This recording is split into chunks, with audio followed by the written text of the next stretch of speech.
declared between Israel and Iran after Donald Trump and Qatar mediated between the two nations. The ceasefire was reached after the US struck Iran's nuclear capabilities, and in retaliation, Iran attacked US airbase in Qatar. Now, the US leader had earlier said that truce would be a phased out process between 24 hours. That was to start at about 4 o'clock in the morning, Iranian time. It's Israeli defense minister now who has gone on to say that Israel has ordered the country's military to respond forcefully to what he said has been a violation from Iran's side of the ceasefire that was reached upon between the two nations. Ankit Tyagi joining us from the ground, from Israel. Ankit, take us through the sirens that are being heard as far as the northern part is concerned, and the destruction and the devastation we've seen early this morning in the southern part of Israel. All this while the United States has gone on to claim that ceasefire has been agreed upon, and in fact Donald Trump urging both nations not to violate that agreement. Yes, and let me first give you some clarity that we have just received. There were alerts which were issued for a possible incoming projectile in northern Israel, but air raid sirens have not gone up, and there has nothing been intercepted. So, I mean, the army, in fact, has said that it was there were no projectile was lodged in the last 2.5 hours from the Iranians, and there hasn't been any interception as far as the army is concerned. There were alerts which were issued, but nothing has happened, at least on the ground in northern Israel. So that's number one. Number two, like you are saying, it is a very important, fragile time as far as this peace agreement goes, because it was agreed that from 7 a.m. When this agreed time of ceasefire began, the government of Israel has said that they are cautious and watchful till 7 p.m. in the evening, and only after that, they will possibly decide on the next course of action. There was an expectation of an announcement being made by Benjamin Netanyahu, the Prime Minister of Israel. We heard that he would be making a public statement as well. Before that, a statement was released in which it was very clearly mentioned that the objectives of this operation of completely disarming and ensuring that Iran doesn't have the capability to make nuclear weapons, that as per both the United States of America and Israel have been achieved. So the hope was that after 12 days of continuous, retaliation, counter-retaliation, there would now be some sort of peace, possibly, which can be expected. But it has come, in the last 1 hour of that said ceasefire, which was supposed to begin at 7 a.m., came with a lot of death and destruction here in Israel. And with the building that you see behind me is a residential complex. This is all residential area, many buildings around it, civilians living here. This was struck by an Iranian missile early in the morning. 5 barrages today in just a span of little over an hour in various parts of Israel, almost covering the southern, the northern, the central part of Israel, were in fact launched by Iran, which was being seen as their last attempt to somehow fire the last missile or fire the last bullet before the ceasefire comes in. And one of those missiles came directly and struck here in this very building that you are seeing behind me. There are still clearing operations which are going on by the forces and that you see just behind us. This building took the maximum impact. It was a direct hit, and in a couple of apartments right on the top, they've completely collapsed. Unfortunately, 4 people have lost their lives here, and 5 others were pulled out of the rubble from the debris after a lot of hard work of the first responders, the rescuers, those who reached the spot. While this building, which seems completely destroyed, around this entire parking lot, there are cars and other flats and other structures which have also suffered significant damage. I'm standing, just about 50 meters from this building in this parking lot, and here as well, whatever was parked has also sustained a lot of damage. At this moment, all across that you see, there are these buildings which have also suffered damage, shattered window panes, shattered balconies, completely, all around this building as well. So about 8 to 10 buildings around this residential complex have also suffered some sort of damage, and the residents of these buildings, civilians, have been asked to evacuate. It was very unfortunate for the people, those who were in the house which took the direct hit. And let me also tell you, in this conflict which has been going on for the last 12 days now, the death toll is over 25 in Israel, and largely when we were looking at the numbers are people, those who are elderly, not being able to go outside, at the time of impact, unable to go to the shelters, and those are the ones who had to bear the maximum cost as far as this, conflict is concerned. All right, I've just been told that we also have a guest. Let me, hand it back to Divya, and we'll continue from there. Right, Ankit, let's just get in Mr. Azrael, who's joining us in order to know more on this. Sir, thank you for speaking with us here on NDTV. The ceasefire that hasn't even stayed in place for 12 hours after Donald Trump claimed that this will be known as a 12-day war. What do you make of this, one step forward, two steps back that both sides seem to be taking?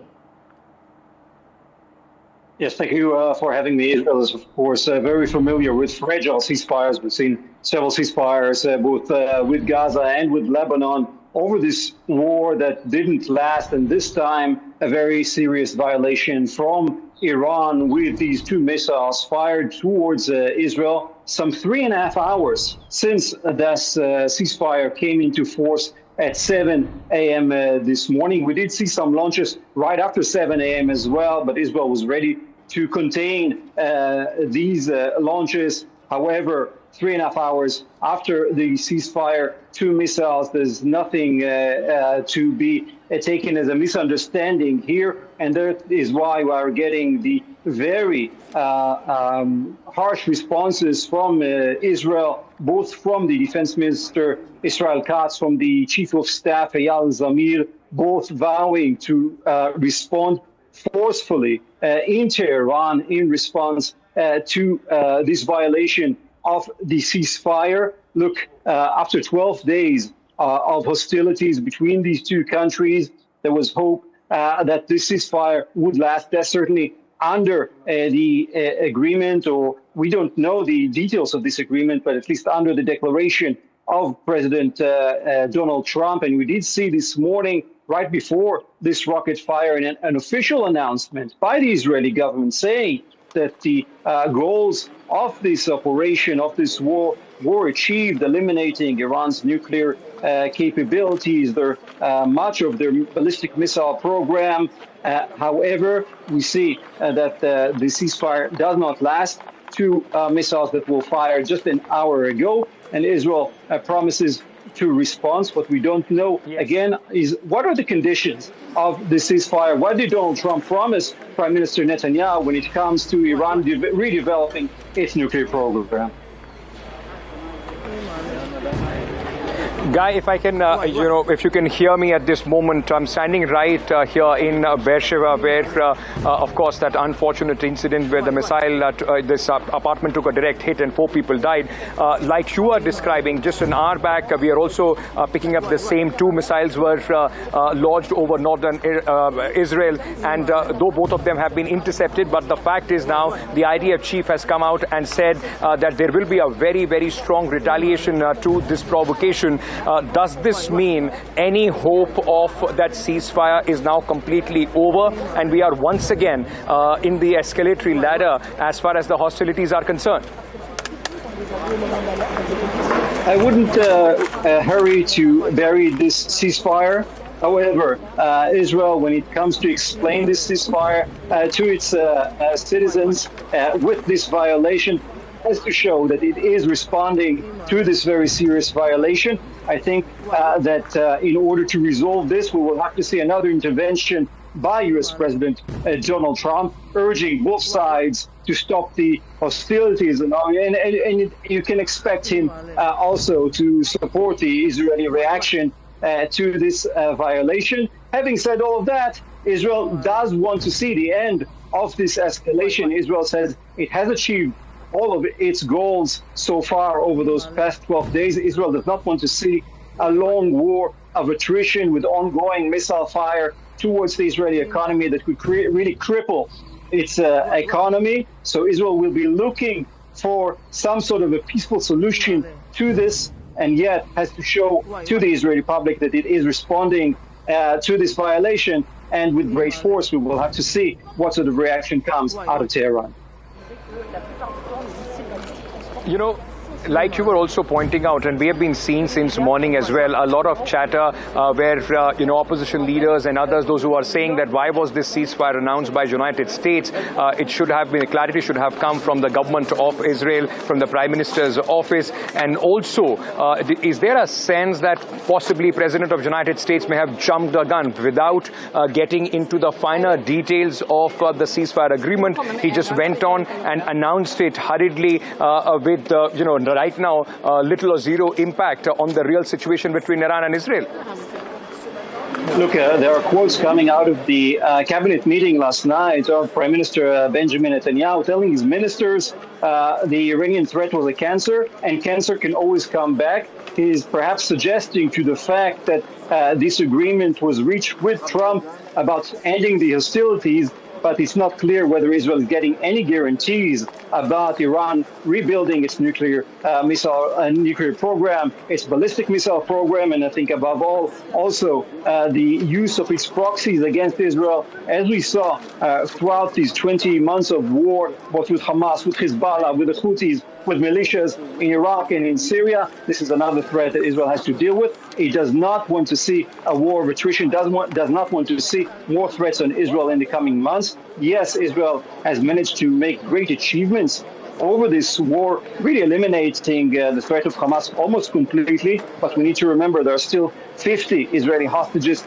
at the hands of Hamas. There is still no political solution that Israel can agree to. I can remind you that this entire war started on October 7th, as Israel was nearing normalization with Saudi Arabia. That is also something that is very important for Israel. Should this war with Iran come to an end, we are expecting to see a development on that front as well. And that is another reason why Israel wants to end this war and still has to show that it is responding to the violation. Okay, in conclusion, let me ask you this final question, and before I let you go, Guy. Like you said, that Israel wants, a quick resolution as far as this conflict is concerned. Do not want another long-drawn Gaza sort of a situation, when it comes to the hostilities with Iran. Are we expecting soon to hear from the Prime Minister, as it was declared earlier, that Benjamin Netanyahu would be making a statement?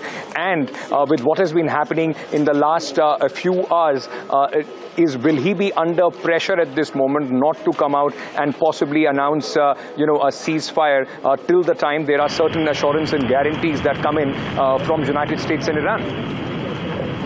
Yes, obviously this violation catches Prime Minister Netanyahu at a very sensitive time. He was expected to speak to the public. We eventually did get an official statement from the government about the beginning of the ceasefire that came before the violation. Now I can tell you that all ministers were instructed not to give any interviews to the media, obviously not wanting to inflame the situation even further, not to say things that would harm or jeopardize the chances of renewing this ceasefire. Nonetheless, we will see the reaction. It's hard to see the Israeli jets not striking something, at least symbolically, in Tehran to show that Israel would not accept more of such violations.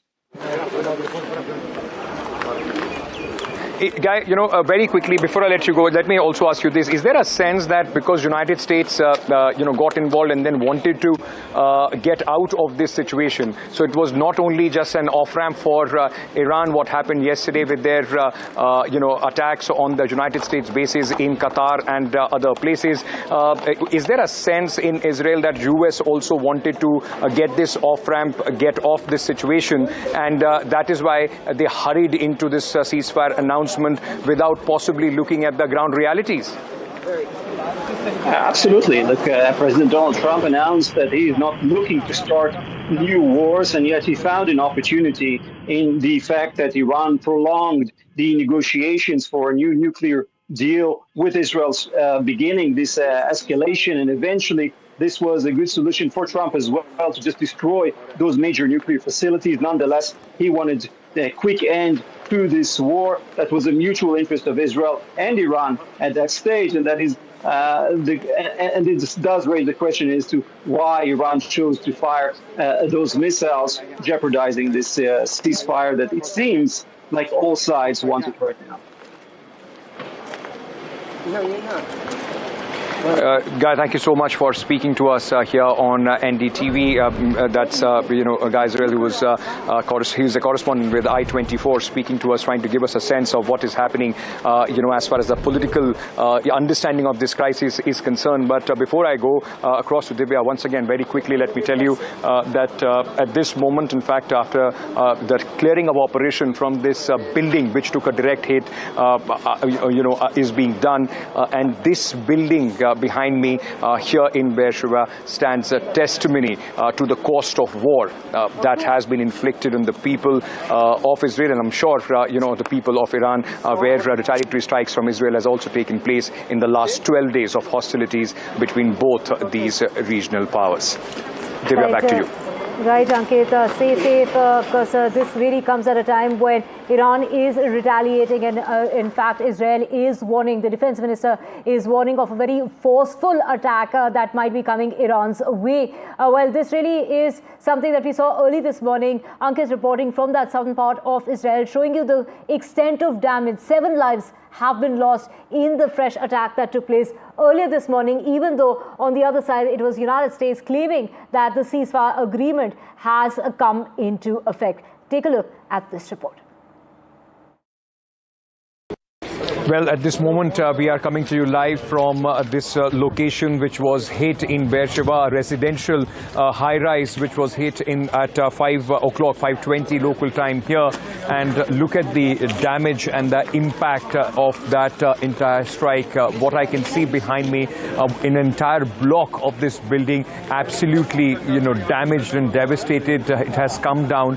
This is where 4 people have been confirmed dead after the first barrage of missiles came in from Iran. Remember, today was the day when 5 barrages of missile at different time. In just a matter of 1 hour, little over 1 hour, these missile came all over in many places in Israel, and where we are standing at this moment has brought the worst impact, the worst effect of the barrage of missiles that came in right before the ceasefire came into effect. This is one of the the localities in Be'er Sheva, one of the cities there, and you'll still see the rescue workers or right on top as well. This is where 4 people lost their life, 5 others were pulled out of the rubble when the rescue workers reached this place. And even at this moment, wherever we are standing, right next to the building, all that you can see are the signs of impact and what is left behind after that devastating strike that took place here in Be'er Sheva. All around, even in the buildings which did not take the direct hit, there are signs of broken glasses, windows absolutely shattered, and totally damaged cars that are strewn all around. And the rescue work is still going on. If you would see behind me in this building, this entire section of this building, this entire block has absolutely been damaged, in the strike that took place early this morning. And since then, the rescue workers have been on the job. We saw those dramatic visuals of the rescue workers trying to pull out people from the rubble. And even as we speak, there are people, those who are going through, each section very, very carefully to see, whether there are still somebody or any belongings. So they are just trying to see how stable that structure is right now. It looks like a very massive damage that took place here with a direct hit that this building had to face in the first barrage of missiles that came in the morning. So far, just before the ceasefire, there were 5 barrages today that we saw coming in from the Iranian missiles. At this moment, at least, what we have been told is that till 7 p.m. The Israeli government is going to see how the situation develops before any further announcement is made as far as the ceasefire is concerned. But where we are standing tells you the devastating signs. The ruins of this building tell you the cost that this war, the 12-day war so far, has taken, the toll it has taken on the people of Israel. After this impact, both the countries, remember, have been in this continuous cycle of attacks and counterattacks, and the signs of this, the devastation that you see behind me, is a testimony of what really happens as far as the war is concerned, the price that people of any country have to pay when they are under attack. All right, I'm now being joined from this very site of the devastation that we have been reporting from in Be'er Sheva with Lieutenant Dean Elson. He is the international spokesperson for the Israeli police. Thank you so much for speaking to us. Let me ask you for this. There must be first responders who would have come at that point of time. When did the missile strike take place in this building? It's a completely residential civilian area. Yeah, so our emergency dispatch got the call approximately around 6 a.m. this morning, a little bit before that. And because our police officers have been on heightened alert since the very beginning, since June 13th, we've had units that were very close. They arrived here, including our bomb disposal units, to clear the site from missile fragments and debris so that the rest of the officers and security forces can go inside and begin their search and rescue efforts. We're talking about a residential building that sustained intense damage. You see it right here. It's not a military base and it's not a security building. This is somebody's home. It's not meant to absorb a ballistic missile. And unfortunately, we've recovered 4 individuals who were murdered here.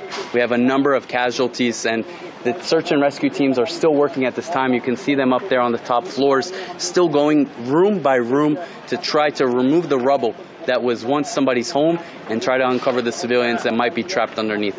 Is there still a possibility that people might still be trapped because it's been few hours since the missile hit took place, or has this been all cleared? No, you can see that the search and rescue teams are still very much working right now at this time, not just here in this building, but we also have police officers going building to building in the surrounding area, because when you have a direct impact like this is not the only isolated location of damage. You have buildings where shards of glass have been broken through into people's rooms, into their living rooms. Debris has been flown, and so we need to check to make sure if there's somebody in a surrounding building that may have been killed in the middle of their sleep or running to shelter by glass that was blown at such a high velocity and may have killed them. It will take a few hours before actually this entire rubble could be cleared at least, and there could be an all clear for human people there inside. Is there a sense of how many people were there at the time of impact in this building, when the missile hit? I don't have exact numbers for you. I can give you my observation here from the field. You're talking about a 6-7 floor building with about 4 or 5 apartments on each floor. So you gather the numbers from there. Who was home? I can't exactly tell you. But what I can tell you is it doesn't matter even if there was one person at the house. What matters is that ballistic missiles are being fired at our civilian communities. It's not a matter of opinion anymore. And I've said this over and over again. You've seen it for yourself as the media coming here.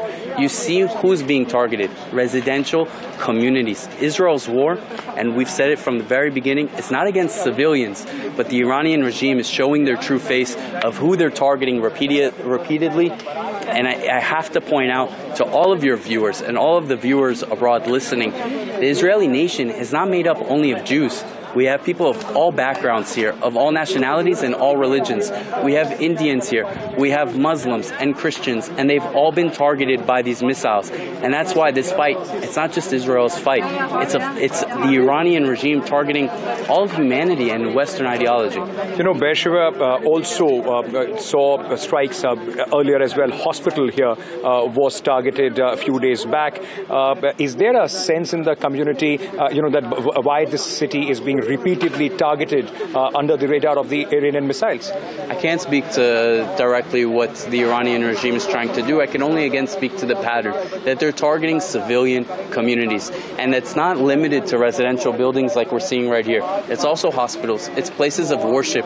It's communities that are mixed, communities that are Arab communities in our more northern regions or coastal regions, and that's what the world needs to see right now. How many people were pulled out of the rubble? How many are injured at this moment, and where are they receiving treatment? We have a number of casualties. Some of them have been evacuated even to Soroka Hospital, that same hospital, civilian hospital, that took absorbed the direct hit to one of its wards, a ward right next to a children's ward, for you to have some clarity on, again, who the Iranian regime rockets are targeting. But I don't want to get into specifics. What I can tell you, though, of numbers itself, though, is that we have approximately 1,300 individuals since the very beginning who have been injured. But the vast majority of that, the overwhelming vast majority, I believe even 1,200 have been lightly injured. And the reason for that is because they've been listening to the instructions of the Home Front Command, of the Israel Police. They've been staying in protected shelter, in underground shelters, and that's what's been saving lives. My last question to you at this moment, there are a lot of other buildings that I see around this, which have also, like you were mentioning, sustained damage. Where do the people, those who have been evacuated from these buildings, where do they go? So the Israel government is providing them assistance, also the municipalities. We have some of them in hotels that are being treated there, places for them to stay. We also have some of them going to their friends and family because they want to feel close, secure. It's a time of unity, and so they're with them at this time. But whoever needs assistance, Israel is standing as one nation right now. Obviously, we've taken hits to our civilian neighborhoods, but it's not deterring us from defending ourselves. We understand who this fight is against, and we're standing as one. Thank you so much for speaking to NDTV. You heard the spokesperson, international spokesperson of the Israeli police, giving us a sense of what happened right at the time when the first responders came here. These are, civilian areas, residential areas, like we were reporting a couple of days back, also in Tel Aviv, where residential areas, in fact, bore the brunt of those Iranian missiles. And at this moment, this becomes the entire focus of the latest, round of hostilities between Iran and Israel. Debra, back to you. Right, Ankit, thank you so much for getting us details. And of course, the police spokesperson there in Israel, speaking with Ankit Tyagi, reporting from Ground Zero. And this really comes at a time when the Defense Minister of Israel has gone on to say that they will be retaliating as far as Iran strikes are concerned, and there will be a forceful retaliation. For now, we're slipping into breaking news.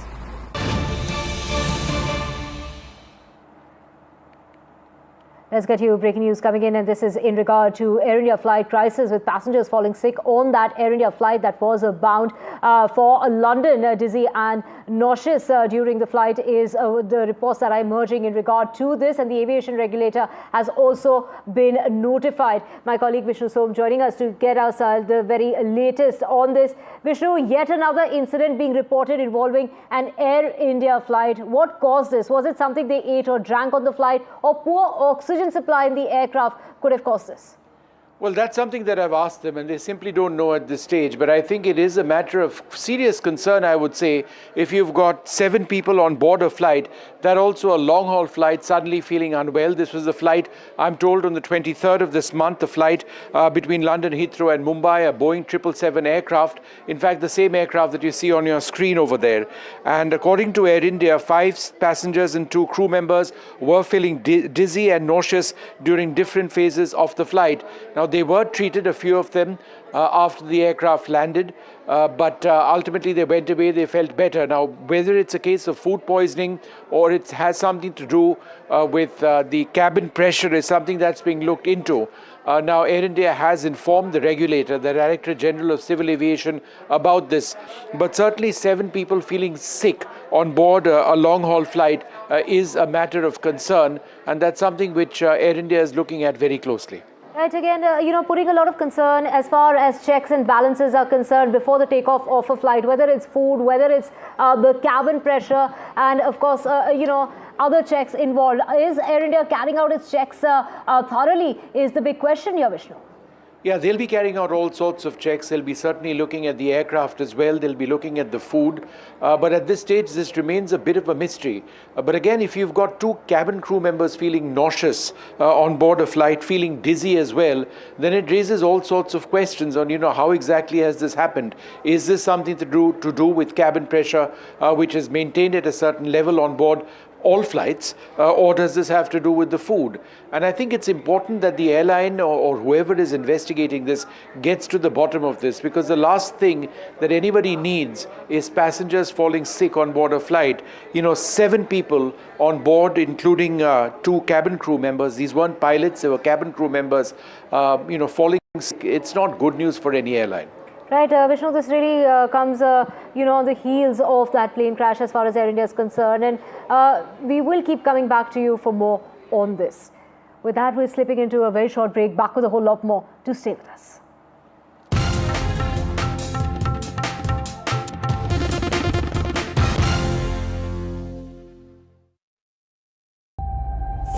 years of the emergency. भाइयों और बहनों, राष्ट्रपति जी ने आपातकाल की घोषणा की है। India's darkest hour, June 25th, 1975.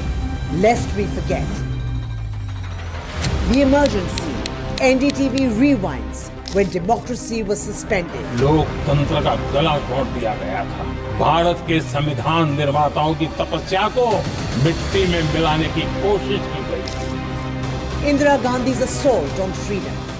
An NDTV special, Wednesday, June 25th. Is your business future ready? Join the 13-week strategic ESG certification program for business sustainability and growth for CXO and business leaders by NDTV, Terry and Zenora. Master global ESG frameworks, gain real-world tools, and lead with impact. Starts July 13th. Enroll now and power your business with sustainability. Do you really know the company you invest in? What is the real picture behind presentations and claims? Is the outlook as rosy as the company claims? Know Your Company, powered by NDTV Profit Research, shines a light on the biggest stock market movers.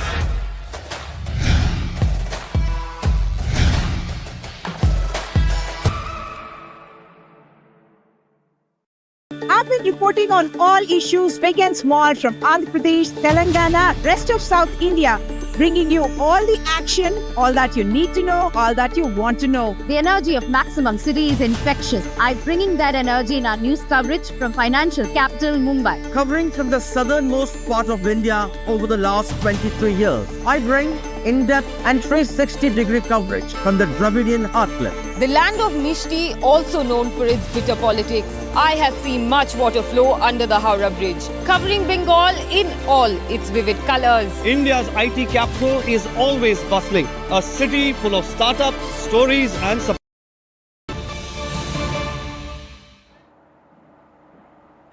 News just coming in. We have breaking news coming in regard to the Election Commission. They're writing a letter to Rahul Gandhi. The Election Commission has formally written to the Congress leader on his allegations of rigging in the 2024 Maharashtra polls, saying all polls are held by it strictly as per laws passed by the Parliament and the rules. However, if Rahul Gandhi still have any kind of issues, that Rahul Gandhi is welcome to write to us, is what the Election Commission has gone on to say. And the Commission is also willing to meet with him in person at a mutually convenient date and time in order to discuss all kind of issues, is what the poll authority has written in that letter to Rahul Gandhi, asking him to come and discuss the matter with the Commission about the allegations that are being made by Rahul Gandhi. However, up until now, Rahul Gandhi has not yet responded to the letter that was written on the 12th of June to the Congress leader. So that is the Election Commission there asking, putting down all kind of clarifications in regard to the elections that were held last year in Maharashtra. Rahul Gandhi there making all those claims yet again. These were claims that were made earlier on, but now, the timing of this is being questioned just ahead of elections in the state of Bihar. And Rahul Gandhi there saying that, something similar will be taking place as far as the next elections in the state of Bihar is concerned as well. Sunil Prabhu joining us. And Sunil, take us to the contents of the letter that the Election Commission has written to Rahul Gandhi. Well, what is basically happening is that, this hit and run that you write in the Indian Express and then not respond. So what the Election Commission has attempted to say is that we have reached out to the main opposition party and we are ready to discuss. We have, responded in a letter back to you. We have subsequently asked you for an appointment. We are ready to, meet at a mutual convenient time. Please remember, most national parties have met the Election Commission and really had a discussion with the Election Commission. The Congress, for best reasons known to them, keep accusing the Election Commission of not being completely even and biased. And that's the reason why they have stayed away from that meeting. It's in that backdrop in the recent days that we've seen Rahul Gandhi, for example, the time limit has been reduced. All those other options have been said. But be that as it may, I think it's important for a main opposition party, the Congress, whatever its misgivings with the Election Commission, to have a free and frank discussion with the Election Commission and sort this out if possible and try to ensure, as they pointed out, because even today we have seen Rahul Gandhi tweet about Fadnavis's the Chief Minister's increase in percentage and all the other points. All that can be discussed with the Election Commission because it's quite a robust system. And there is a system where there are checks and balances which clearly can ensure that there is a free and fair election. Of course, Sunil, this really, it was, emphasizing that basically the entire poll exercise involves thousands of personnel, including booth-level agents appointed by political parties. And the question really that is being raised here is, why is it that Rahul Gandhi is not really even responding to a letter that is dated to the 12th of this month? Thank you so much, Sunil, for joining us with those details. Now, in a very disturbing case that's come to light is an elderly woman who was found lying in a pile of garbage in Mumbai. The woman has been suffering from skin cancer and she was allegedly dumped into the garbage by her own grandson. The police have launched an investigation and the search for the family. She has been now finally admitted into a hospital. This is a very shocking incident that has come to light. Radhika, my colleague Radhika Ramaswamy joining us from Mumbai. Radhika, take us through this incident which has, got everyone really in shock in regard to how is it that some family member can be shunned away, thrown into a pile of garbage because they are unwell. And this is really calling for people, asking for stricter action to be taken against those who neglect their family members.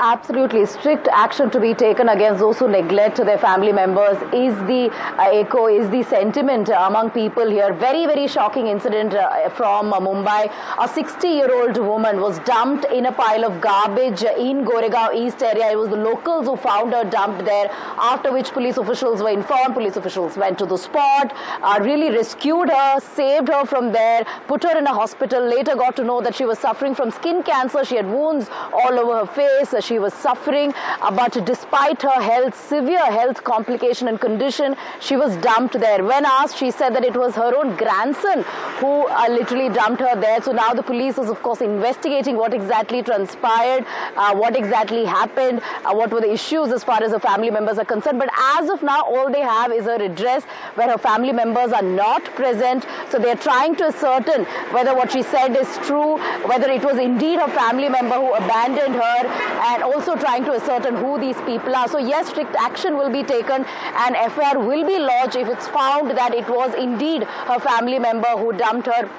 as a result of a health condition. But as far as her health is concerned, yes, she is hospitalized. She's undergoing treatment. Initially, she was not being taken into many of the hospitals. Finally, it was Cooper Hospital that admitted her there, despite she being accompanied by police. So that shows the state of affairs at this point in terms of, giving health care is concerned, and also, as far as the treatment of a 60-year-old woman in this situation goes. But yes, we'll have to see what transpires when the investigation comes out. But as of now, she's told police officials that it is indeed her grandson who did this to her. Certainly a very, very shocking case and a very inhuman one at that. And she was also denied admission in various hospitals given her condition. It was finally Cooper Hospital, like you mentioned, that took her in. But what's really shocking is her family member, her own grandson, that, basically dumped his grandmother in this pile of garbage in Mumbai. Well, Radhika, stay with us for our next story as well. And one of Bollywood's biggest stars has just revealed that behind that swag, that stardom and that signature walk is pain. Salman Khan, who has revealed on Kapil Sharma's talk show, he's spoken about his serious health conditions that he has been battling with. We have Radhika Ramaswamy joining us to get us more. Radhika, take us through the disclosure that has been made. And, when we're talking about critical neurological diseases that the actor has been suffering from, and it has been a while, but it's finally the actor who has spoken about this, saying that the show must go on and that, he continues to break his bones in the name of his work, but work shouldn't suffer while he continues to, battle the symptoms of his disease.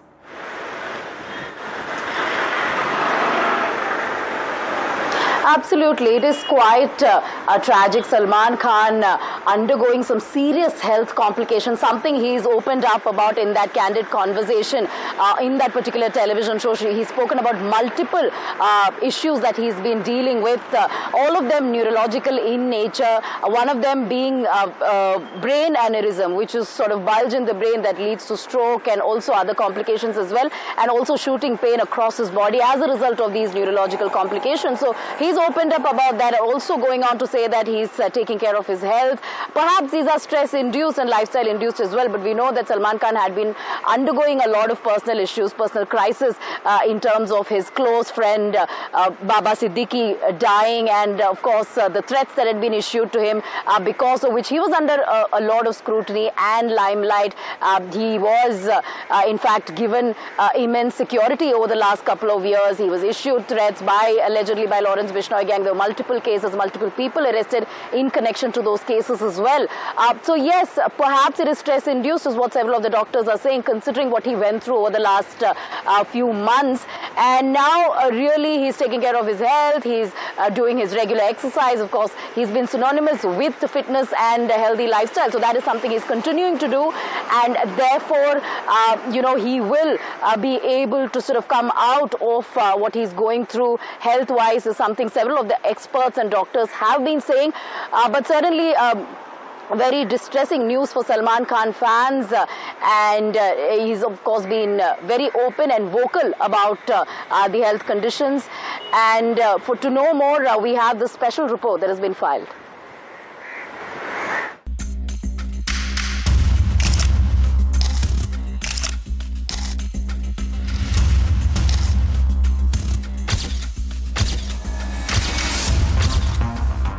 Salman Khan, a name synonymous with action, charisma and box office blockbusters. But few knew what the superstar was actually enduring behind the scenes, until now. On Kapil Sharma's talk show, Salman made a rare and vulnerable revelation. "I'm out here breaking my bones every day. Ribs are fractured. I'm working despite having a trigeminal neuralgia. There's an aneurysm in the brain, yet I'm still working. There's also an AV malformation and still I'm carrying on," the actor said, describing how he continues to work despite multiple serious conditions.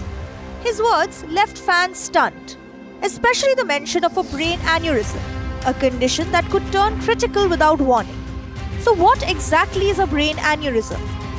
Aneurysm is a condition where there is a weakness in the wall of the artery, which leads to the outpouching of the wall of an artery, creating a small balloon-like structure called an aneurysm.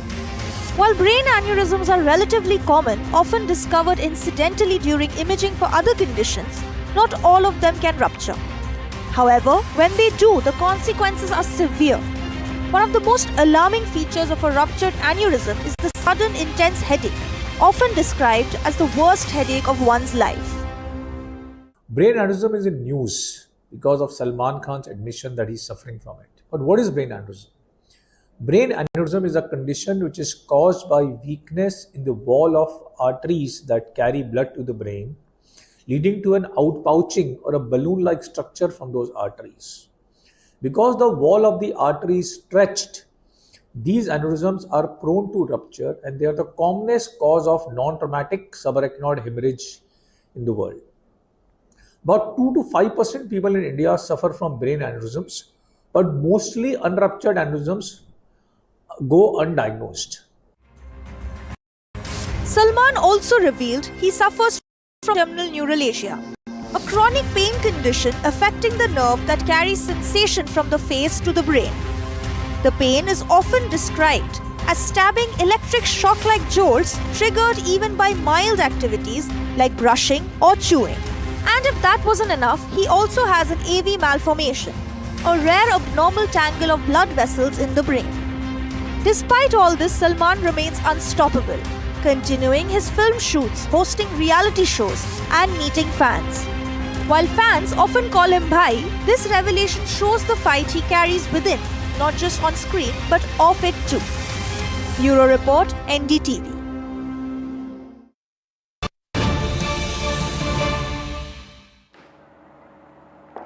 Breaking news coming in regard to the Union Energy Ministry. They're agreeing to set up a nuclear power plant in the state of Bihar. A nuclear power plant will be set up in Bihar is what the Union Energy Minister Manohar Lal Khattar has gone on to say, that the Bihar government should set up a nuclear power plant and the central government is ready to help in that regard. So this is the state of Bihar that is, going to be getting set and ready for that first nuclear power plant that is going to be taking place. Bihar is set to become the home as far as the eastern part of India is concerned for the first nuclear power plant, with plans to generate energy from uranium as well as others in the state of Bihar. Prabhakar, my colleague, joining us. Prabhakar, get us all the details of what really transpired during that power ministry conference that took place with the state there demanding nuclear power, and this is something that's coming up just ahead of the elections in the state. Exactly, and that becomes very, very significant because the elections is around the corner, and Manohar Lal Khattar, who happens to be the Union Power Minister, is in Patna today holding a meeting with the energy ministers of different states, especially the ministers from the eastern states, that is Bihar, Jharkhand, Odisha, West Bengal and Andaman Nicobar.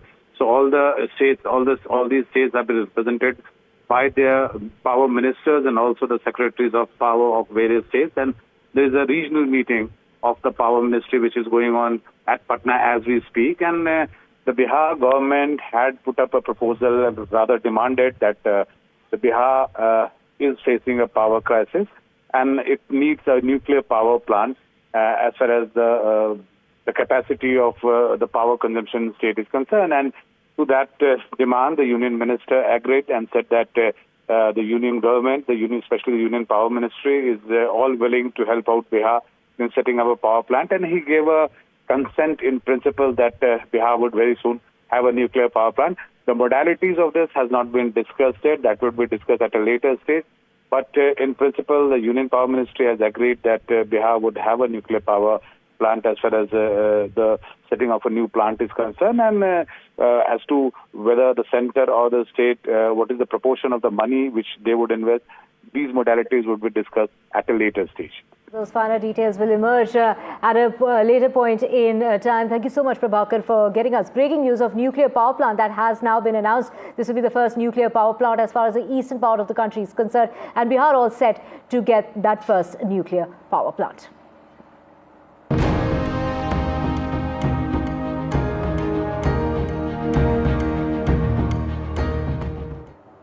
Now, after repeated delays, it's NASA that's gone on to announce that Indian astronaut group captain Shubhanshu Shukla could fly to space, and that's going to be taking place tomorrow. This is the latest new date that has been announced by NASA. This is the shortest turnaround time from announcing a new date and the targeted launch that NASA has gone on to talk about. This marks the 6th new date that NASA has finally announced. Now, do remember, this is going to be NASA along with the Axiom Space and the SpaceX that are now targeting tomorrow, which is going to be taking place Indian Standard Time at 12 o'clock in the afternoon, 12:01 to be precise, as far as the launch is concerned of the 4th private astronaut mission to the International Space Station. This is the Axiom Mission 4 that's going to be taking off, and this is going to be taking place tomorrow after multiple delays that we have seen in the NASA mission. And this is now NASA announcing the shortest turnaround when it comes to the Axiom 4 mission, in which it will be Shubhanshu Shukla's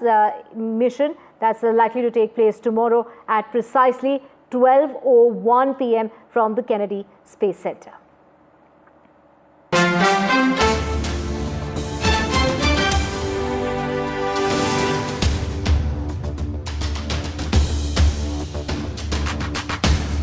In 1984, an Indian Air Force pilot left Earth and entered legend.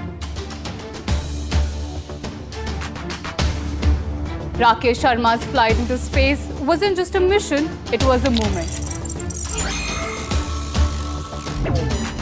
41 years later, another Indian pilot is strapping in and lifting off.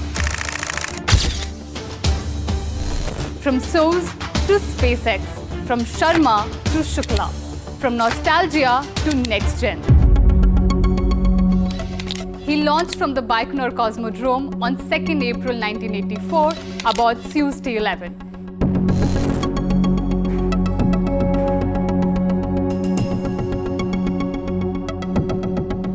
He trained in Russia, he spoke in Hindi, and he floated in space, 300 kilometers above Earth.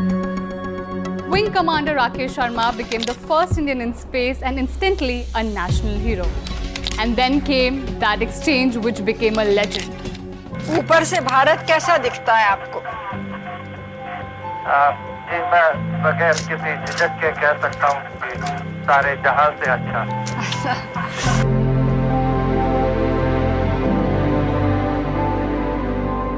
सारे जहां से अच्छा दोस्ता।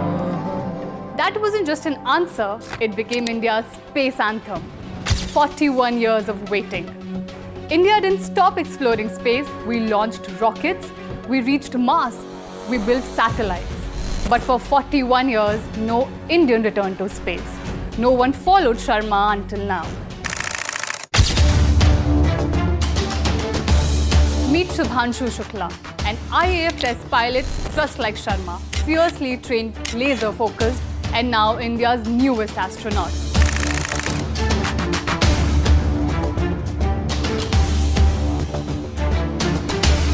He's flying on the Axiom Mission 4, a commercial space flight but powered by SpaceX and NASA. Axiom calls him wicked smart, India calls him a comeback.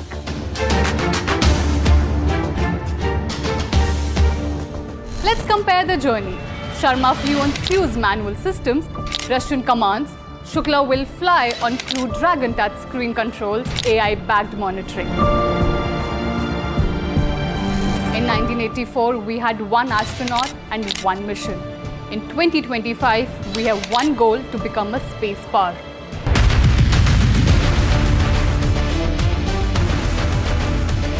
Shubhanshu Shukla will lift off from the Kennedy Space Center.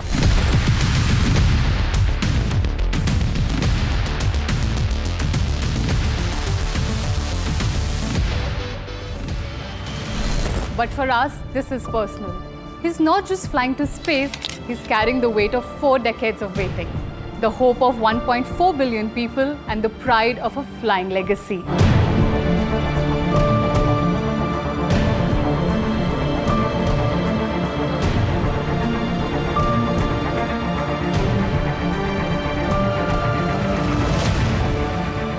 This isn't just a space mission, it's a national movement. a bridge between past and future. Rakesh Sharma opened the door. Subhanshu Shukla walked through it. Rakesh Sharma told us India looked beautiful from space. Subhanshu Shukla will look down and see how far we've come.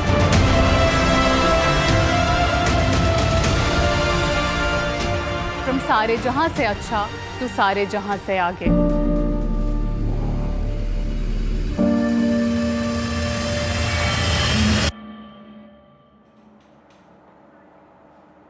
In other news, at the Adani Group's annual general meeting, Gautam Adani emphasized the Adani Group's role in shaping India's future. He began by paying a tribute to the troops who guarded our borders and hailed Operation Sindoor. He also spoke about, India valuing peace. But if someone shows us an eye, we know how to respond, is what Gautam Adani had to say. Let's listen in.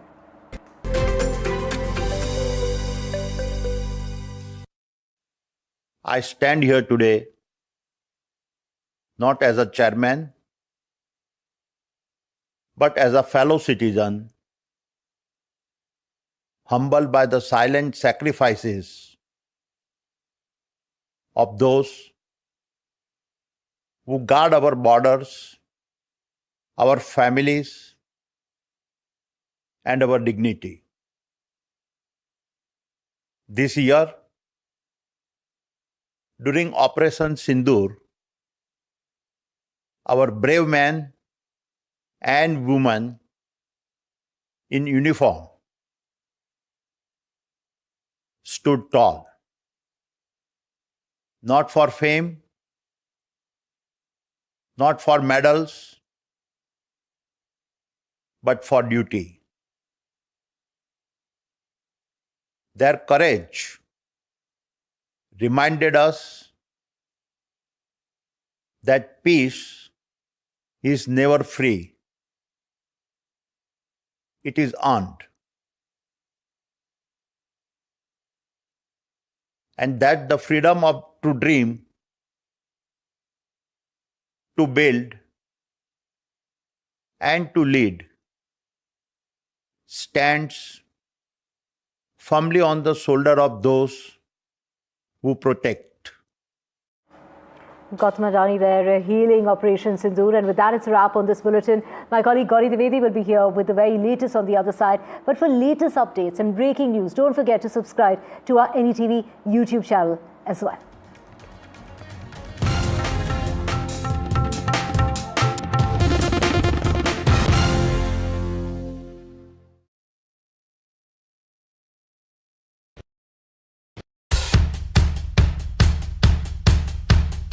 The markets move fast. And so should your portfolio. Expert insights, real-time stock picks. Do I buy Ola? Should I hold CDSL for the long term? Buy, sell or hold. The answers you need, straight from the experts. Callers from India and across the world. Connect live, ask, decide and invest wisely. Your portfolio, your future. Ask Profit.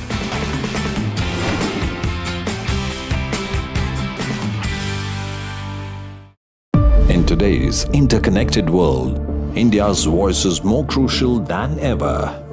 When India speaks, the world listens. At NDTV World, we are that voice, bringing you intelligent and insightful news from India and beyond. From geopolitics and diplomacy to economic shifts, migrations, tech disruptions, and the stories of our diaspora, we cover the news that shapes our global future. NDTV World, your new home for global news is here. 50 years of the emergency. भाइयों और बहनों, राष्ट्रपति जी ने आपातकाल की घोषणा की है. India's darkest hour, June 25th, 1975. Lest we forget. The emergency, NDTV rewinds when democracy was suspended. लोकतंत्र का गला घोट दिया गया था. भारत के संविधान निर्माताओं की तपस्या को मिट्टी में मिलाने की कोशिश की गई. Indira Gandhi's assault on freedom. An NDTV special, Wednesday, June 25th.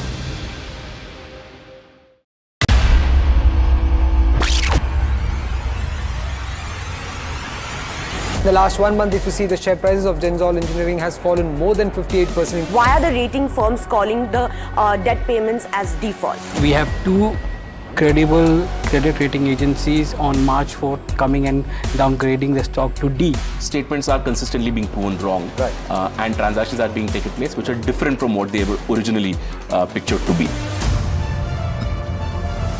The company claimed it would roll out 6,400 electric vehicles.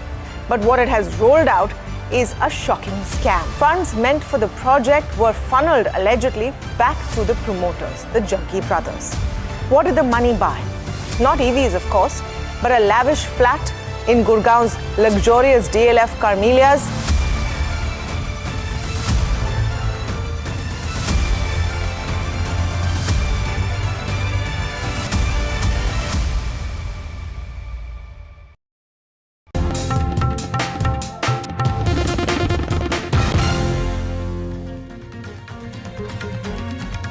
A very good afternoon, viewers. You're watching NDTV. I'm Gauri Dwivedi. Over the course of the next 60 minutes, we'll get you all the big stories, including the latest that's unfolding in the Middle East with the ceasefire all set to now completely break apart. But first up, the headlines as always.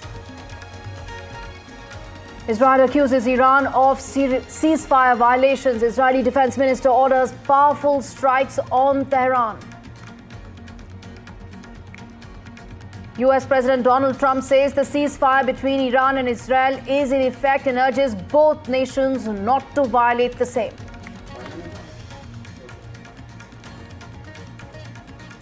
Even as the ceasefire is in effect, Iran fires multiple missiles at Israel right ahead of the ceasefire, killing 7 in southern Israel. NDTV reports from the missile-hit region of Be'er Sheva. Iran's missiles have killed 7 people in Israel. NDTV cameras capture the destruction in Israel right here for you viewers. India's superstar shares health challenges. Salman Khan battles brain aneurysm. We come back, we talk more on what this means and what can we do in terms of the health condition.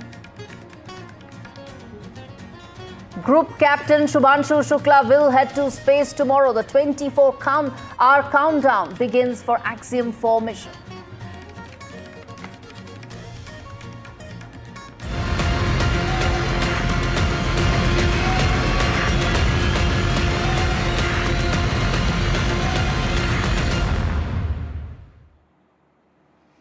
Viewers, the latest that's unfolding in the Middle East is that Israel has ordered attacks on Iran after ceasefire violation. That's the latest updates. If you're tuning in right now, viewers, there was a ceasefire agreement that was thrashed out by Donald Trump, who announced it first. Hours into it, the Iranian missiles were seen across several cities in Israel. And while the ceasefire was in effect, fresh barrage of missiles have struck in several parts of Israel. Now, what does this mean in terms of the ceasefire agreement? Well, Israel has said that it is going to retaliate as well, respond with strikes as well. Now, whatever happened to the peace agreement, well, it stands almost in deep question right now, given the fact that all parties are unlikely, or at this stage are unlikely to follow it. To know more about what this means and to understand what's really the situation on ground, my colleagues Shiv Arur and Ankit Tyagi have spoken and bring out this report. Listen in. Ankit, it looks like that ceasefire has completely vaporized. Nobody knows what Trump or Iran were really talking about, but any window of opportunity to wind down tensions appears to be straight out the window. You've seen the biggest damage in Be'er Sheva, and Israel has just announced a big counter-retaliation, Ankit. Absolutely. It just took 2.5 hours from 7 a.m. when the ceasefire was supposedly in place, and since then, continuous blaring of the sirens here in Israel to, in fact, throw that ceasefire out of the window, Shiv, as you described it. But very quickly, let me show you, from this vantage point that we are in, the cost of the war, and this is exactly what happened, which was supposedly the last counter-attack that Iran had launched here in Israel to try and diffuse tensions post this. But this apartment building behind me took the direct hit. And at this moment, what you are seeing is a massive cleanup operation which is going on by the soldiers of the IDF. I can see a full unit, in combat gear. It's heartbreaking. Somebody just tossed, a soft toy, a teddy bear. If you can see on my, screens at this moment, that soldier, that lady, in fact, taking it away. It must have been in somebody's house in the buildings that were impacted, and which has just come out. Now imagine the death and destruction which has taken place, which was supposedly the last few hours of the hostilities, and this tells you how lives that people had built. This is a proper residential area here in Be'er Sheva, with buildings after buildings, high rises all across. And what you see at this moment is what used to be a building. This is all that remained of the direct impact that took place on this 8-story building, which was in the two apartments right under the terrace, the roof, and both of them have collapsed. Apartments under that have also collapsed. And what you are seeing is the signs of destruction that took place in this residential area in the barrage that in fact was witnessed a while back. Now, Shiv, while you are saying that there is announcement of retaliation from Israel as well, the hope here was that till 7 p.m. There would be cessation of the hostilities, and after that, of course, the Israeli government is going to make some big announcement. Now all that seems to be at this moment standing on a very, very fragile ground, and we will have to wait and see. It once again will prove that somehow the announcement, or the rushed announcement possibly by the President of the United States, was without going into the finer details with both the Israeli side and the Iranian side, so that this could have been a longer peace, at least between both the sides who have been involved in these hostilities for the last 12 days, Shiv. That window of opportunity has completely ended right now, and this seems to be the third big occasion, Ankit, in the last few days and weeks, where something that Trump has actually announced has turned out to be completely the opposite. He had talked about peace in Russia and Ukraine, and we saw that deep strike conducted by Ukraine. He talked about a de-escalation between Iran and Israel. That didn't happen. He talked about a Nobel Peace Prize, and then he went and bombed Iran.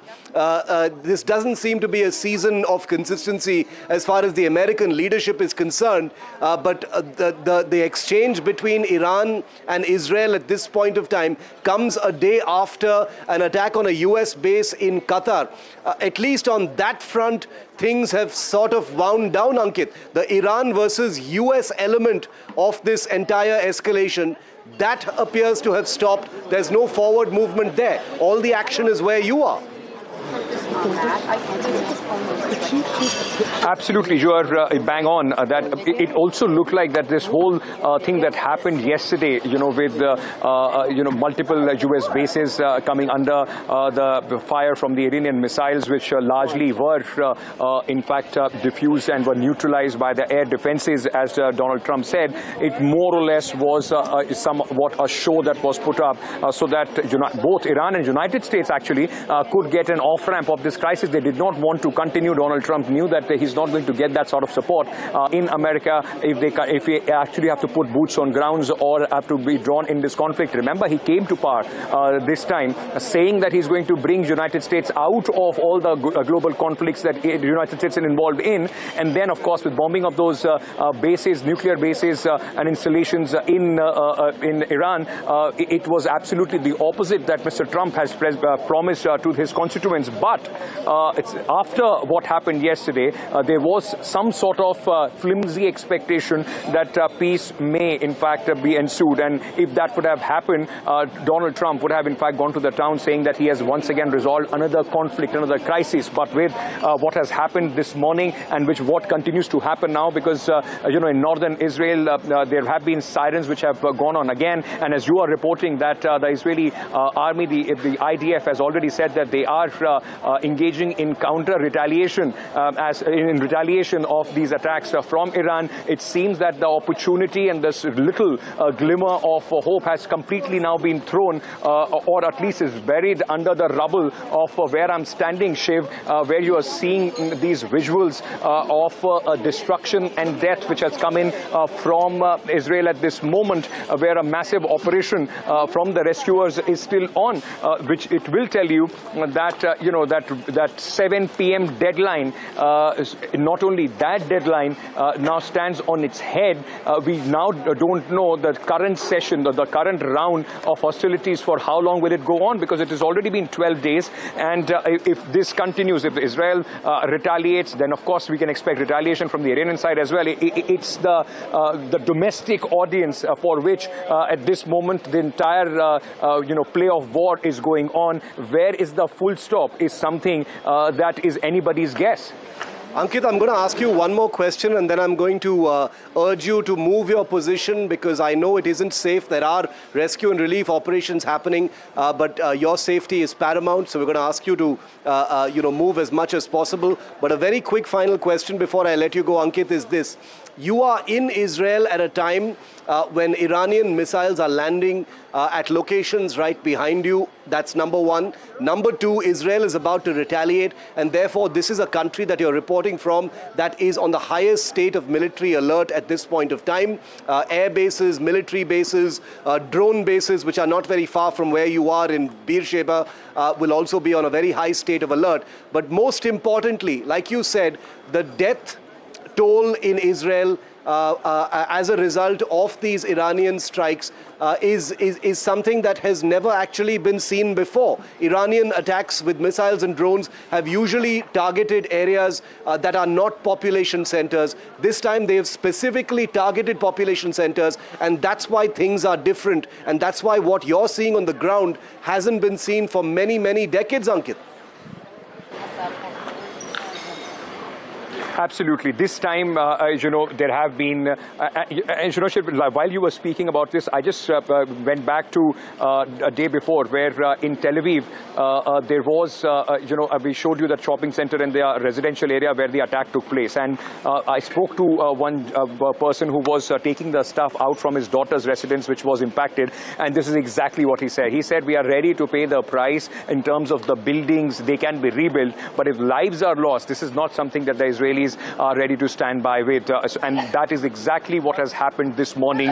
And also during this entire conflict, I will have to once recheck, but if I stand correct, if I remember correctly, the death toll throughout the 12 days now in Israel stands over 25. So between 25 to 29 is or the number of dead this time in this conflict has been. And that takes a huge amount of toll and also pressure as far as the government is concerned for any kind of step back. The Iranian, of course, there have been retaliations and there have been a lot of destruction in Iran as well. But reporting from the country where I am in at this moment, that it becomes a very important figure for any sort of decision to go forward, which can be taken by Benjamin Netanyahu. Just earlier, just before these raid sirens, the alert sirens were sounded off in northern Israel, there was expectation from the Prime Minister's office. A full statement came in that objectives have been achieved. The Prime Minister is going to make a statement.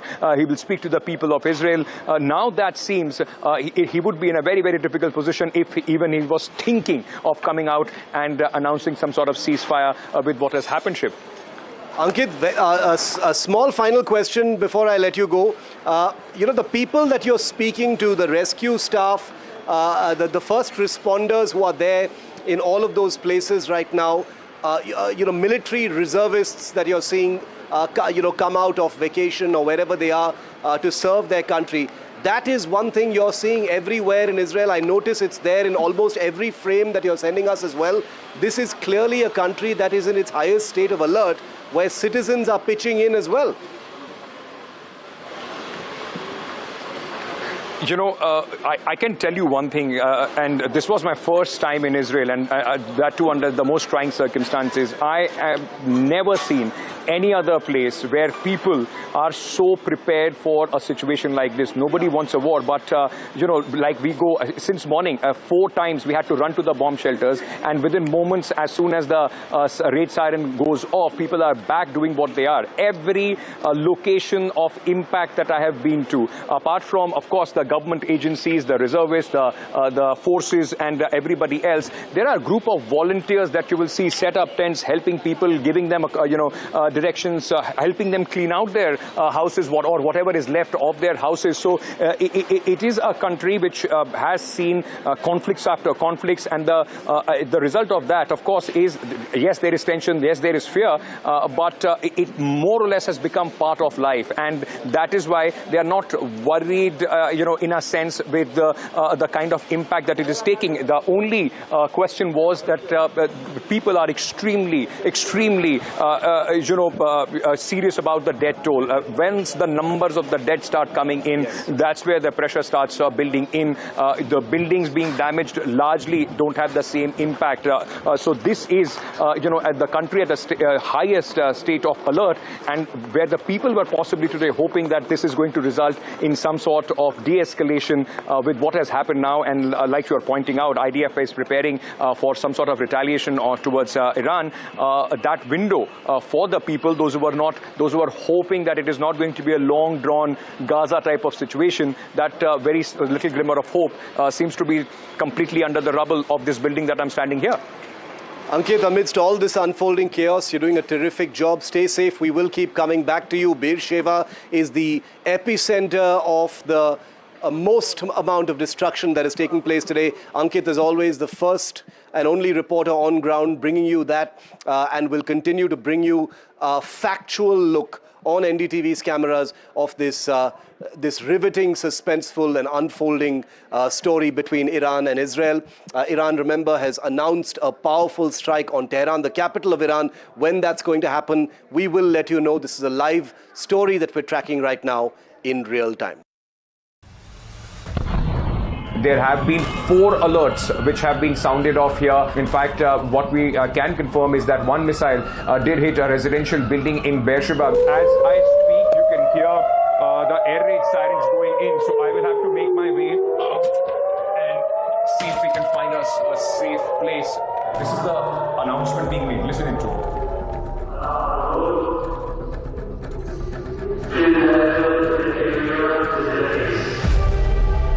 We are coming to you live from this location which was hit in Be'er Sheva, residential high-rise.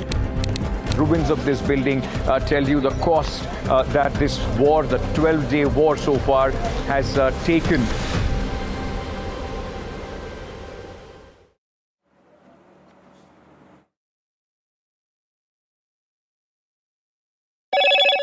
Hello, Moto. Motorola, India's leading AI smartphone brand.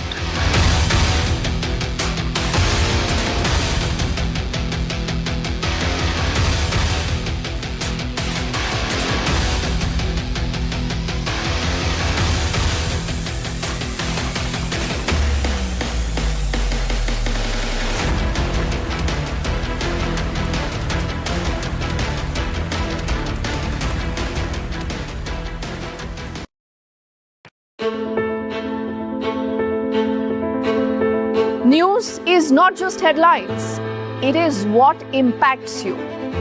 And news should never be mistaken for noise. What matters is the reality. Accurate, in-depth, and with the right perspective. For over 20 years, I have been a journalist, and never has clarity mattered more than now.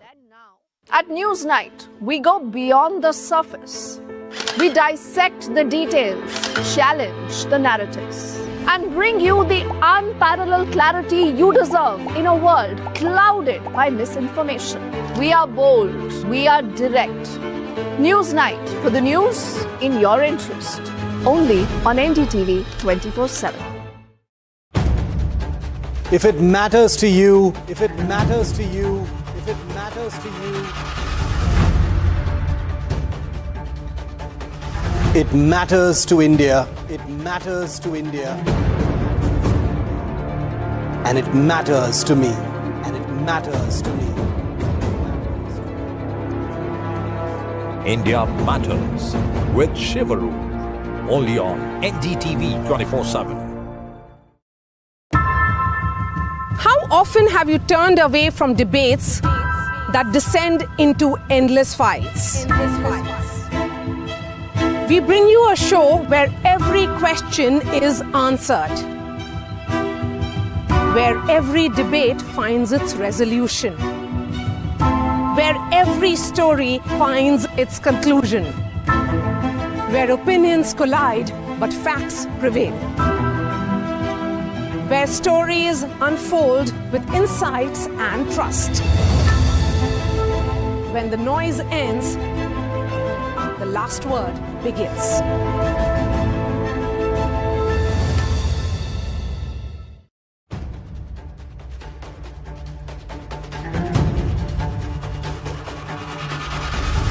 If it matters to you, if it matters to you, if it matters to you,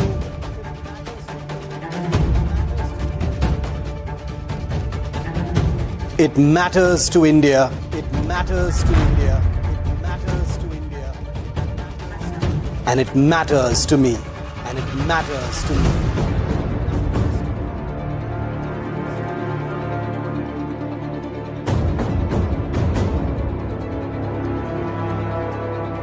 India Matters with Shivaru, only on NDTV 24/7. Is your business future ready? Join the 13-week strategic ESG certification program for business sustainability and growth for CXO and business leaders.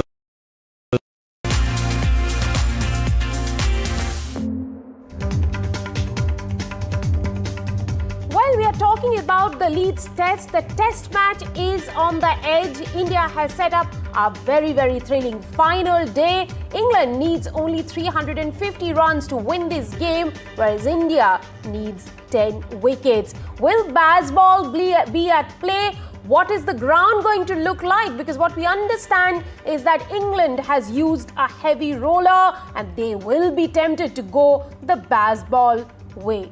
Batters and Bumrah set up the test match for India. But today, on the 5th day of the test match, as the test hangs in a balance, there will be an English test for the Indian bowlers. To talk more about how the match is expected to pan out, we have Boria Majumdar joining us from the Leeds cricket ground. Boria, thank you very much for joining us. For a 350 to be scored on the final day, the weather has to be conducive. How does it look like right now? We are about 7-8 minutes from the start of the final day. Firstly, let me give you an update on the weather. It is still pretty dark, it's still pretty cloudy, though it has brightened up a little bit in the last 20-30 minutes. But that side, which is the side of the stadium, you can see is pretty dark and gloomy. That is what it has been from early morning. The Yorkshire Met Department prediction is for rain at 11, prediction is for rain at 12 o'clock. So, and now the wind is also starting to pick up. This was not this kind of wind even half an hour, 45 minutes back when I was doing Hindi on your platform. So one can sense these are not great conditions for batting at all. The sun has peaked out, but this is just going to be a fleeting sun. There is chance of rain. These are difficult conditions to bat on. Interesting, you say it's difficult conditions to bat on. We have seen the team being over-dependent on Jasprit Bumrah in the first innings. Who could you say will be the perfect foil for Bumrah in the conditions of the day today? India will have to support Jasprit Bumrah. 350 on the last day is a lot of runs. Jasprit Bumrah, there was a news whether on his injury or not. He's very much out there, very much out there. We clarified it with the BCCI media team. He's part of India's team huddle. He's right out there, and there's absolutely no reason why Jasprit Bumrah will not spearhead the attack, and the others will have to put their hands up and back him up. You can see slightly brightening up, but these are good conditions for Mohammad Siraj, for Prasidh Krishna, for Shardul Thakur, even Ravindra Jadeja using those footmarks. I do think there is enough and more opportunity for India, and they should be able to use it. Right. Boria, let me also ask you about all the talks about baseball and how the English cricket team has used a heavy roller on the pitch. Do you see baseball being pressed on the final day, in the final session? If you ask me who wins, I will say India at this point in time, definite favorites. If the rain holds off, if there is rain interruption, there will certainly be no 90 overs of game. If there is, England will say, okay, 4 runs and over. But these are tough conditions to bat. I will say 60-40 India going into this final day. First session, absolute key. If England gets off to a flyer different, these are tough conditions, boss. The wind has picked up. If India gets 2-3 wickets with a new ball, first session, certainly India. If you ask me, 60-40 India. Well, the wind has picked up. Doesn't look like Boria has been able to get my question. The question was around baseball, but he does say that there is a prediction of India winning 60-40, England winning 40%, because you see England has to make 350 runs on the final day, which is a tall task, and India has to get 10 wickets. But what really happened in this test match for the day 5 to become so thrilling? There have been 5 centuries scored by the Indians in this test match, 2 of them alone by Rishabh Pant. Let's have a look at how day 4 panned out and what led to a very, very exciting final day. The day truly belonged to India. KL Rahul and Rishabh Pant putting up a box office show. While Rahul brought out some majestic stroke plays, displaying calm, on the other end was all power, all emotion, Pant opening his account with boundaries in both the innings. He mixed caution with aggression to bring up his 16th test half-century in 83 balls, then started rushing towards his second successive test done in the Leeds test. And again, this time flatter, but the same result. KL Rahul notched up a well-deserved 100 after being dropped. He worked hard, weathered the storm and displayed some classical test cricket. Rishabh Pant curbed his instincts in 90s to bat out for his 8th test 100, followed by a Dele Alli-like celebration. The little master in the stands asking him for a cartwheel repeat. Pant became only the 5th batter for India to score 200s in the same test away from home, and the only Indian wicketkeeper to do so. He cut loose after his 100, scoring 118. This time the catch will be taken, and Rishabh Pant's wonderful, exhilarating. KL Rahul's serenity on the drives was coupled with wearing 3 blows to the glove. He scored 137, putting India firmly in control of the opening test. Here at Headingley today, a fantastic performance. India scored 364 in the second innings, setting England a target of 371 to win on the final day, roughly an over rate of 3.7 per over if 100 overs were to be bowled. Now, Rishabh Pant has been in the news for all good reasons and a few wrong reasons as well. Now, the Indian wicketkeeper was handed a demerit point after he admitted showing dissent towards the umpire during the first test. He was deemed to have committed a level 1 offence by the ICC under Article 2.8 of the Code of Conduct. The incident occurred in the 61st over of England's first innings on day 3 of the ongoing test when Harry Brook and Ben Stokes were batting. Pant was seen having a discussion with the on-field umpires Paul Rifle and Chris Gaffney. in relation to the condition of the ball. Pant was reprimanded because he showed dissent at the umpire's decision. That's it. We have, for now, time for a tiny break on the show. More on the other side with Gauri. Stay tuned.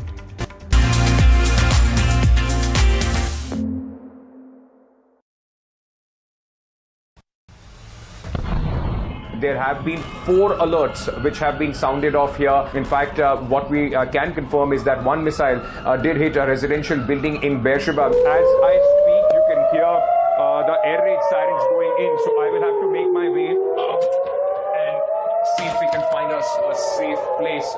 This is the announcement being made. Listen into it.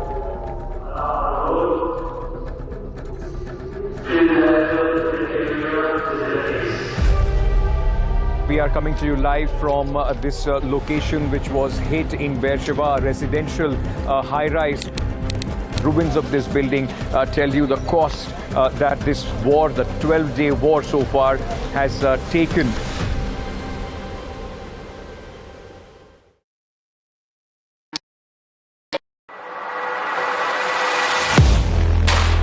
Do you really know the company you invest in?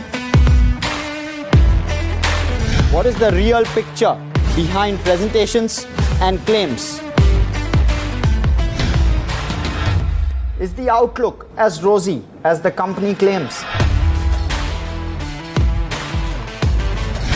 Know Your Company, powered by NDTV Profit Research, shines a light on the biggest stock market movers.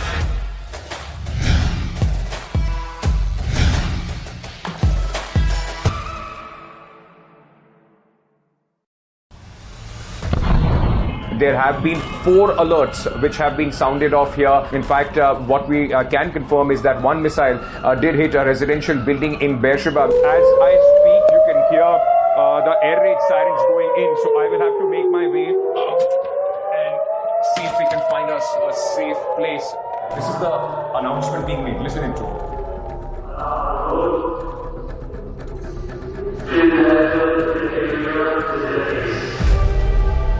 We are coming to you live from this location which was hit in Be'er Sheva, a residential high-rise. Ruins of this building tell you the cost that this war, the 12-day war so far, has taken.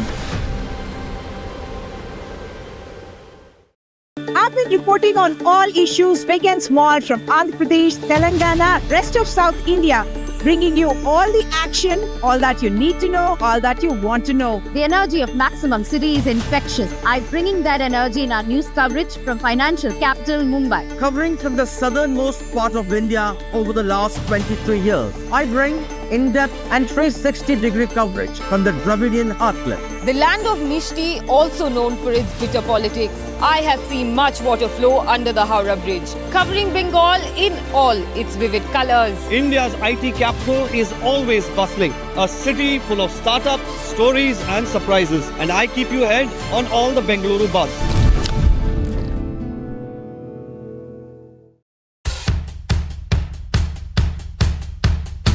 The markets move fast. And so should your portfolio.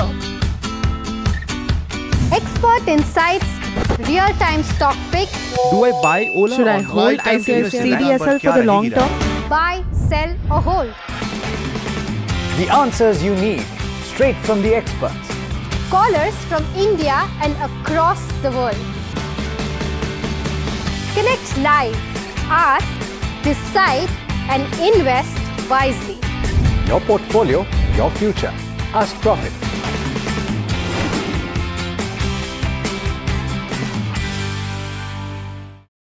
In today's interconnected world, India's voice is more crucial than ever.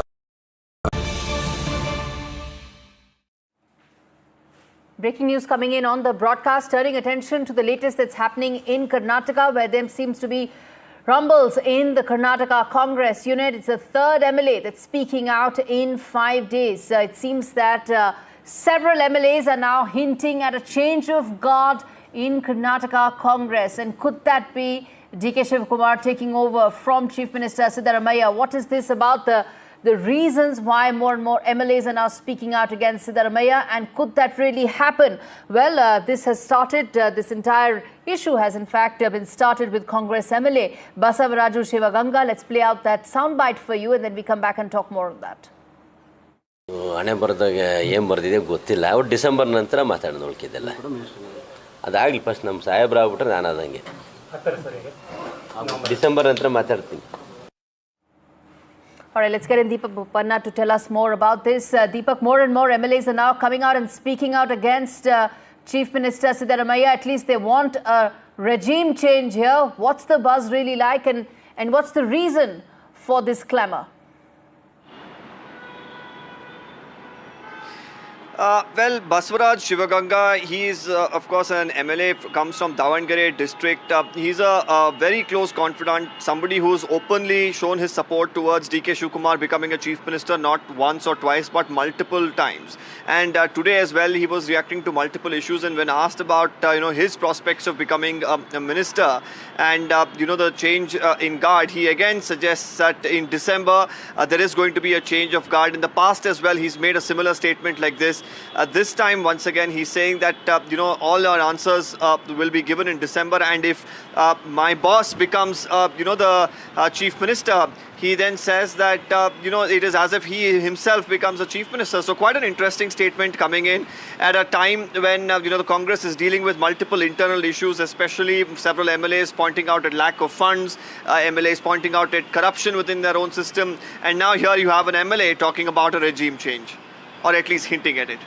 All right, Deepak, let's leave it there. Thanks much for bringing us up to speed with the latest that's unfolding in Karnataka. Viewers, if you're tuning in right now, DK Shivakumar, will he take over from Siddaramaiah come December? Well, clamour is growing within Karnataka Congress on that front. All right, viewers, turning attention.